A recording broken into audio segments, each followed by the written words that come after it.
ఇంత బాగా నవ్వుతుంది కదా అసలు అమ్మ. నిజంగా చానా అంటే చానా బావుంది. ఈరోజు నేను శుభదుర్గ వ్రతం చేసుకున్నాను. శుభదుర్గ వ్రతం. ఈ వ్రతం చేసుకుంటే ఎలాంటి కోరికైనా తీరుతుంది.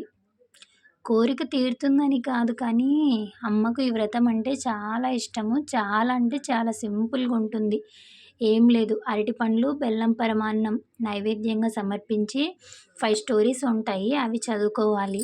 అండ్ వచ్చేసి మన దీపవాసిని అక్కడ గూగుల్‌లో సెర్చ్ చేస్తే శుభదుర్గ వ్రతం అని వస్తుంది. పీడిఎఫ్ డౌన్లోడ్ చేసుకోవడానికి కూడా అవైలబుల్ ఉంది. ఈ వ్రతం నేను చాలాసార్లు చేసుకున్నా. నాకు బాధ ఎక్కువైనా, సంతోషం ఎక్కువైనా ఈ వ్రతం అయితే చేసుకుంటాను. కోరికతో కాదు, నాకేమో అమ్మకు చేయాలనిపిస్తే చేసేస్తాను. కోరికంటూ ఏం లేదు. నేను ఏం కోరను, ఎందుకంటే ఆమె ఇచ్చేస్తుంది అన్నీ. ఇంకెందుకు కోరిక సపరేట్‌గా కోరుకోవడం అనేసి కోరననమాట. మీరు కూడా చేసుకోండి. యూట్యూబ్‌లో అయితే ఎక్కడా లేదు, ఎవరు చెప్పలేదు కూడా ఈ వ్రతము. నేను సెర్చ్ చేశాను చూద్దామని.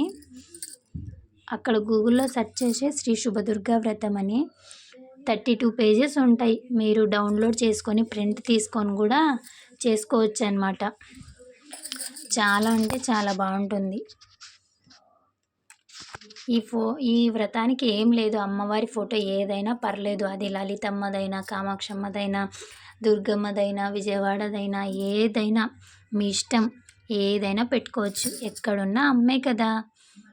తర్వాత అమ్మకు ఇష్టమైన నైవేద్యం బెల్లం పరమాన్నం పెట్టేసి అరటిపండ్లు, ఈ 5 స్టోరీస్ చదివాక అరటిపండ్లను నైవేద్యంగా సమర్పించి అక్కడ పరమాన్నాన్ని నివేదిస్తే సరిపోతుంది. ఈరోజు ఫ్రైడే అనేసి నేను కుంకుమ పూజ చేసుకున్నాను.